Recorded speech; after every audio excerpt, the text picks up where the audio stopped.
ഇവിടെ ഈ പെൺകുട്ടി ചെയ്ത കാര്യം നോക്കൂ. ഇവിടെ ഈ പെൺകുട്ടി കാറിലിരുന്നു കൊണ്ട് തന്നെ കയ്യിലിരുന്ന് പൈസ താഴേക്കിടുന്നു.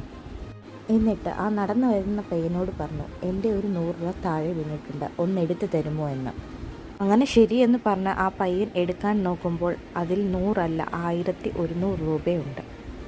അതിൽ നിന്ന് 1000 രൂപ എടുത്തിട്ട് 100 രൂപ തിരിച്ചു കൊടുക്കുന്നു.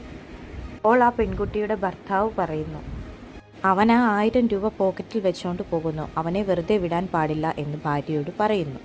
എന്നിട്ട് ആ പെൺകുട്ടി ഭർത്താവിനോട് പറയുന്നു, സാരമില്ല പോട്ടെ എന്ന്.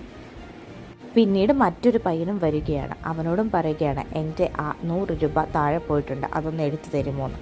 അപ്പോൾ അവനും ആദ്യം ചെയ്ത പയ്യനെ പോലെ തന്നെ ചെയ്യുന്നു.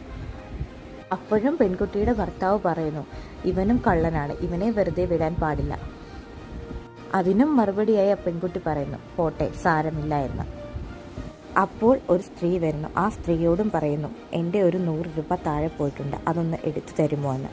അപ്പോൾ ആ സ്ത്രീ താഴേക്ക് പോയിട്ട്, ഇത് 100 അല്ലല്ലോ മേഡം, ഇത് കുറച്ചധികം പൈസയുണ്ട്, ഇത് നിങ്ങളുടെ പൈസ തന്നെയാണ് മേഡം, നിങ്ങൾ 100 രൂപയുണ്ടെന്ന് പറഞ്ഞു, അതിൻ്റെ കൂടെയുള്ള പൈസ തന്നെയാണിത്.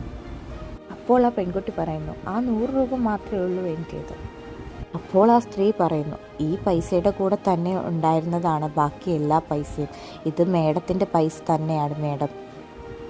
അത് കേട്ടതിന് ശേഷം ആ പെൺകുട്ടി ആ കാറിൽ നിന്ന് ഇറങ്ങിയിട്ട് പറയുന്നു, എൻ്റെ വീട്ടിൽ ജോലി ചെയ്യാൻ ഒരു ആത്മാർത്ഥതയുള്ള ആൾ വേണമായിരുന്നു. പിന്നീട് ആ സ്ത്രീയോട് പറയുന്നു, എൻ്റെ വീട്ടിൽ ജോലിക്ക് വായോ, ഞാൻ മാസം 5 ലക്ഷം രൂപ ശമ്പളം തരാം. അവരുടെ ആത്മാർത്ഥത എനിക്ക് ശരിക്കും ഇഷ്ടമായെന്ന് പറഞ്ഞുകൊണ്ട് ആ പെൺകുട്ടിയുടെ നമ്പർ ആ സ്ത്രീക്ക് നൽകുന്നു. ഈ സ്ത്രീ ചെയ്ത ആത്മാർത്ഥത നിങ്ങൾക്ക് ഇഷ്ടപ്പെട്ടെങ്കിൽ ചാനൽ സബ്സ്ക്രൈബ് ചെയ്യൂ.